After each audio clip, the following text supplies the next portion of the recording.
শুভকামনা সবাইকে। আমার নেক্সট ব্লগ ভিডিও দেখো। তোমরা সবাই কেমন আছো? আশা করি তোমরা সবাই ভালো আছো। আমার ভিডিও যারা যারা দেখো ইউটিউব বন্ধুরা, তাদেরকে বলছি আমরাও আছি মোটামুটি ভালো, অসুবিধা নেই কোনো, একটু ভালোই আছে।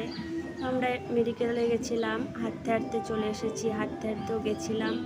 আর ওই যে ড্রেসিং করেছিল একটা লোককে, খুব হেঁকছে, টান মেরেছিল, সেটাই বলছিল, আর ও হাসছিল, এই ছিল হাসি। আর দেখো একটু ভালোই আছে মোটামুটি। আর এদিকে মেয়ে যাবে ডান্স ক্লাসে, তাই চোখে কাজল দিচ্ছে, ম্যাডাম কাজল দিয়ে যেতে বলেছিল তাই। আরও ড্রেসিংটা কীভাবে করেছিল ওই মানে একটা কাকার, সেটাই ও বলছিল আর হাসছিল। আর আমি গলার ভয়েস করছি, ওইদিকে আবার গান চালিয়েছে, জানি না কেমন মানে শোনা যাবে। তো আমরা দেখো রুমে আছি, এখন তো রেস্টে থাকতেই হবে, না আর কি করার আছে, হয়ে গেছে।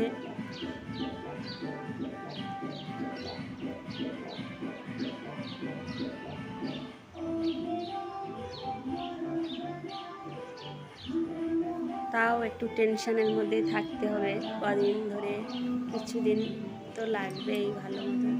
আর এদিকে দেখো আমার শরীরটা এতই খারাপ ছিল, এত আর মানে অবস্থা খারাপ, তারপরেও আমি বলছি না আমি কিছু খাবো না।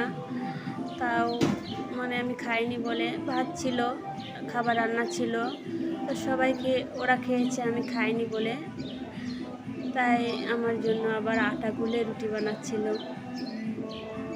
কত কিছু দিয়ে। এই যে একটু রুটি বানালো, রুটি না অনেক কিছু দিয়ে, লঙ্কা পেঁয়াজ দিয়ে, গাজর দিয়ে। আর এদিকেও ভাত খাচ্ছিল, রুটিও খেলো একটু, আর আমিও খেলাম, আর মেয়ের জন্য একটু রাখলাম। মোটামুটি ভালোই আছি আমরা। আর এটা হচ্ছে আমাদের রাতের খাবার। রাতে রাতে রুটি করি বেশিরভাগ, কেননা রুটি খেলেই ভালো। এখন কাটা ঘাতও, ভাত না খেলেই ভালো হয়। আর এদিকে দেখো আমার মেয়ের প্রত্যেক দিন রোজ দুপাশে চুল না বেঁধে দিলে আমার সাথে খালি ঝগড়া হবে, কি করব, বাঁধি প্রত্যেক দিন।